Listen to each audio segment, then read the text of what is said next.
Assalamualaikum warahmatullahi wabarakatuh. Nama saya Hema Urbayani, NPM 18130222042. Saya di sini akan menjelaskan mengenai sistem reproduksi pada manusia.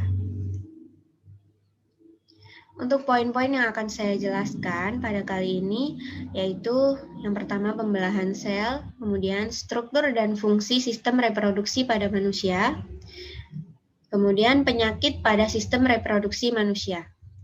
Pembelahan sel. Pada awalnya manusia berasal dari satu sel. Sel tersebut kemudian mengalami pembelahan sehingga jumlah sel pada manusia saat dewasa mencapai 200 triliun. Pembelahan sel itu sangat penting bagi kelangsungan hidup makhluk hidup. Setidaknya ada 3 alasan mengapa sel mengalami pembelahan, yaitu untuk pertumbuhan, untuk perbaikan, dan untuk reproduksi. Peran pembelahan sel untuk pertumbuhan yaitu makhluk hidup dapat tumbuh karena sel-selnya bertambah banyak. Semakin banyak sel pada makhluk hidup, maka semakin besar ukuran makhluk hidup itu. Kemudian, peran pembelahan sel untuk perbaikan. Misalnya ketika ada bagian tubuh yang mengalami luka, setelah beberapa lama bagian tubuh yang luka tersebut dapat menutup seperti semula. Pada bagian tubuh yang mengalami luka itu terjadi kerusakan jaringan. Nah, perbaikan jaringan yang rusak pada tubuh tersebut adalah hasil dari proses pembelahan sel. Kemudian peran pembelahan sel untuk reproduksi. Reproduksi atau perkembangbiakan adalah ciri lain dari makhluk hidup. Pada proses reproduksi seksual diperlukan sel kelamin untuk membentuk individu baru. Proses pembentukan sel kelamin ini dilakukan dengan cara pembelahan sel. Pembelahan sel terbagi menjadi 2, yaitu pembelahan mitosis dan pembelahan meiosis. Pembelahan mitosis adalah tipe pembelahan sel yang menghasilkan 2 sel anakan yang mempunyai karakter identik secara genetik dengan sel induk. Artinya, kedua sel anakan yang terbentuk mempunyai susunan genetika yang sama dengan induknya, termasuk jumlah kromosom. Pembelahan mitosis ini terdiri atas 4 fase pembelahan, yaitu profase, metafase, anafase, dan telofase. Setiap fase pembelahan tersebut memiliki ciri yang berbeda. Fase yang pertama yaitu profase. Pada fase ini, kromosom sudah mengganda, kemudian memadat. Dan membran inti mulai rusak menjadi bagian-bagian yang kecil atau fragmen. Fase yang kedua yaitu metafase, di mana kromosom berjajar pada bidang pembelahan. Fase yang ketiga, anafase. Pada fase ini, kromosom bergerak menuju kutub yang berlawanan. Dan pada akhir anafase, kedua kutub sel memiliki kromosom yang jumlahnya sama. Fase yang terakhir yaitu telofase. Pada fase ini, membran inti mulai kembali bergabung dan terbentuk 2 sel anakan yang bersifat diploid. Fase-fase tersebut dapat dilihat pada gambar ini. Kemudian yang kedua, pembelahan meiosis. Pembelahan meiosis adalah pembelahan sel yang menghasilkan 4 sel anakan yang masing-masing sel anakan hanya memiliki separuh dari jumlah kromosom sel induk. Dapat dikatakan bahwa jumlah kromosom yang dimiliki oleh sel anakan adalah N atau disebut dengan haploid. Oleh karena itu, meiosis disebut sebagai pembelahan reduksi. Fase-fase pembelahan sel meiosis dapat dilihat pada gambar. Untuk fase yang pertama yaitu profase 1.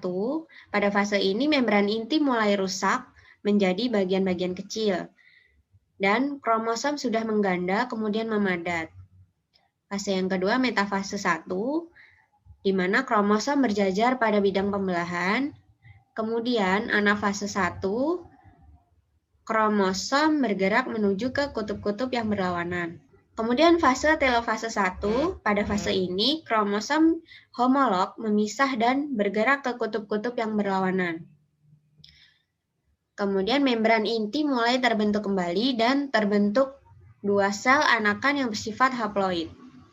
Tahap selanjutnya yaitu profase 2, di mana pada fase ini membran inti mulai rusak menjadi bagian-bagian kecil. Fase selanjutnya metafase 2, di mana kromosom berjajar pada bidang pembelahan. Lalu anafase 2, di mana kromosom bergerak menuju ke kutub-kutub yang berlawanan. Dan terakhir telofase 2, di mana membran inti terbentuk kembali dan terbentuk 4 sel anakan yang bersifat haploid. Berbeda dengan pembelahan mitosis, pembelahan meiosis berlangsung dalam dua tingkat, yaitu meiosis 1 dan meiosis 2. Meskipun demikian, fase-fase pembelahan meiosis mirip dengan fase-fase pembelahan mitosis. Kemudian ada struktur organ reproduksi pada manusia. Yang pertama, organ reproduksi pada laki-laki, dapat dilihat pada gambar. Organ reproduksi laki-laki terdiri dari bagian luar dan bagian dalam. Organ reproduksi bagian luar terdiri dari penis dan skrotum, sedangkan bagian dalam terdiri dari testis, epididymis, kelenjar prostat, vesikula seminalis, dan vas deferens. Nah, kemudian struktur dan fungsi dari organ reproduksi laki-laki. Organ reproduksi bagian luar pada laki-laki, yaitu yang pertama penis. Penis dibagi menjadi dua bagian, yaitu batang dan kepala penis. Penis berfungsi sebagai saluran kencing atau urin dan saluran sperma. Kemudian skrotum. Skrotum merupakan alat yang digunakan untuk membungkus testis.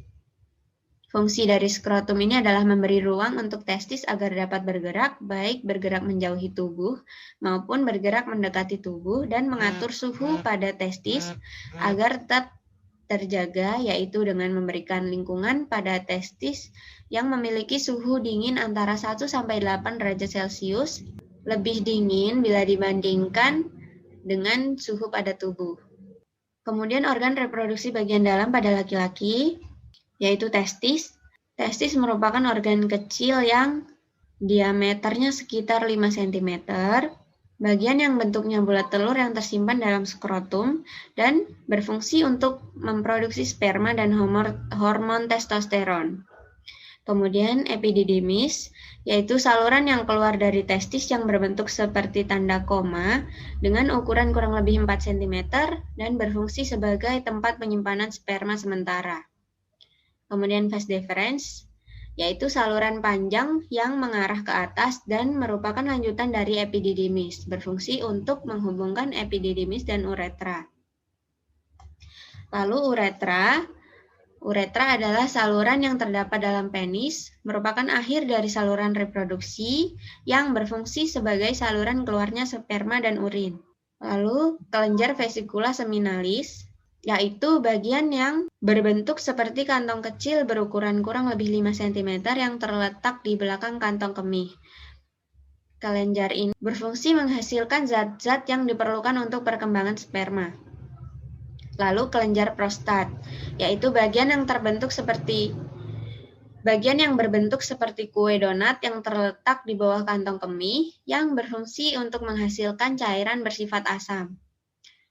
Yang terakhir, yaitu kelenjar Cooper, yaitu bagian yang berbentuk seperti kacang yang terletak di bawah kelenjar prostat dan berfungsi menghasilkan lendir dan cairan bersifat basah.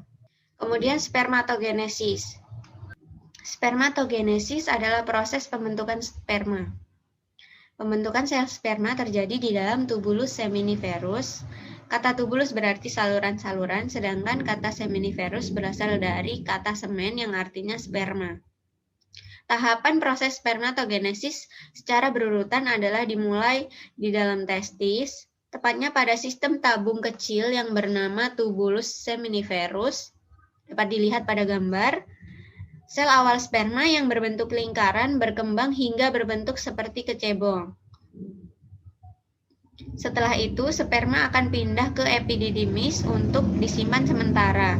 Dari epididymis, sperma bergerak lagi ke vas deferens untuk bercampur dengan air mani.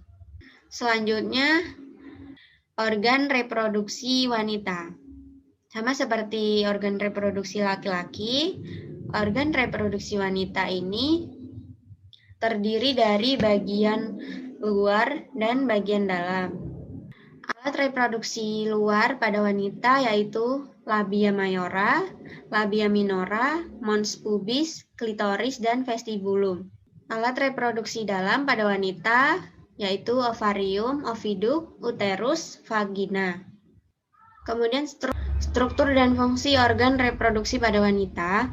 Ovarium strukturnya berbentuk seperti telur, berjumlah 2 buah dan terletak di samping kanan dan kiri rahim atau uterus dan berfungsi menghasilkan sel telur. Kemudian saluran telur atau tuba fallopi atau oviduk, yaitu saluran dengan panjang kurang lebih 10 cm yang menghubungkan ovarium dengan rahim. Lalu infundibulum, yaitu struktur yang terbentuk seperti corong dan merupakan ujung dari tuba fallopi. Kemudian rahim atau uterus, yaitu struktur seperti buah pir yang berfungsi sebagai tempat berkembangnya janin selama kehamilan. Lalu endometrium, yaitu lapisan yang membatasi rongga rahim dan melurus saat menstruasi. Cervix, yaitu struktur rahim bagian bawah yang menyempit dan membuka ke arah vagina. Lalu vagina, yaitu saluran yang menghubungkan lingkungan luar dengan rahim, saluran mengalirnya darah menstruasi, dan saluran keluarnya bayi. Yang terakhir fimbriae, yaitu struktur berjumbai seperti jari jemari yang berfungsi menangkap sel telur. Selanjutnya oogenesis. Oogenesis merupakan proses pembentukan sel kelamin perempuan, yaitu sel telur atau ovum, dan terjadi di dalam organ yang disebut ovarium. Pada saat baru lahir, anak perempuan sudah memiliki bakal sel ovum sebanyak 200.000 hingga 2 juta, namun hanya sekitar 40.000 yang tersisa saat anak perempuan masuk masa pubertas, dan hanya 400 yang akan matang atau berkembang dengan sempurna. Satu sel telur matang diovulasikan atau dikeluarkan dari ovarium selama siklus reproduksi atau siklus menstruasi perempuan.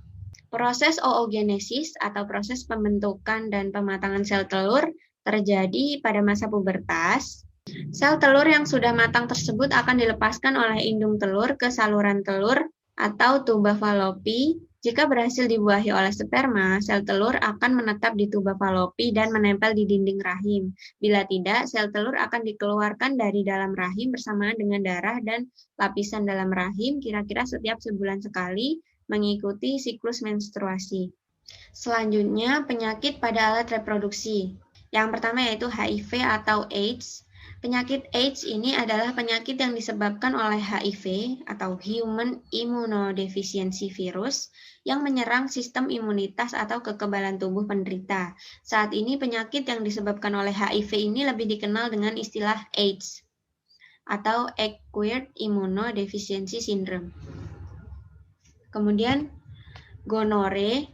Penyakit gonore disebabkan oleh bakteri Neisseria gonorrhea. Gejala penyakit ini adalah rasa sakit dan keluar nanah pada saat kencing pada laki-laki, serta keputihan berwarna kuning hijau pada perempuan. Penyakit ini dapat menyebabkan kebutaan pada bayi yang baru lahir. Lalu, herpes. Penyakit herpes simplex genitalis disebabkan oleh virus herpes simplex tipe 2 yang menyerang kulit di daerah genitalia luar, anus, dan vagina. Gejala penyakit ini yaitu gatal-gatal, pedih, dan kemerahan pada kulit di daerah kelamin. Kemudian pada daerah tersebut timbul beberapa lepuh-lepuh kecil, dan selanjutnya lepuh tersebut menjadi pecah dan menimbulkan luka.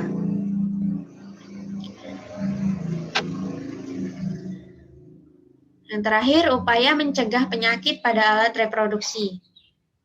Yang pertama, biasakan memilas dengan bersih organ reproduksi setiap selesai buang air kecil maupun buang air besar. Selanjutnya, keringkan sisa air yang masih menempel di kulit dengan menggunakan tisu atau handuk hingga benar-benar kering. Ini akan dapat mengurangi risiko terjadinya infeksi jamur pada bagian organ reproduksi.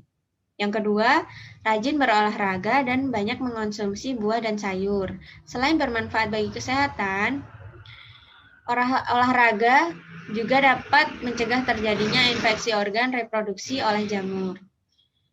Yang ketiga, yaitu menggunakan celana dalam yang berbahan katun dan bertekstur lembut. menghindari bahan yang bersifat panas, kurang menyerap keringat, dan berbahan ketat. Sekian penjelasan dari saya. Bila ada kesalahan, saya mohon maaf. Terima kasih. Wassalamualaikum warahmatullahi wabarakatuh.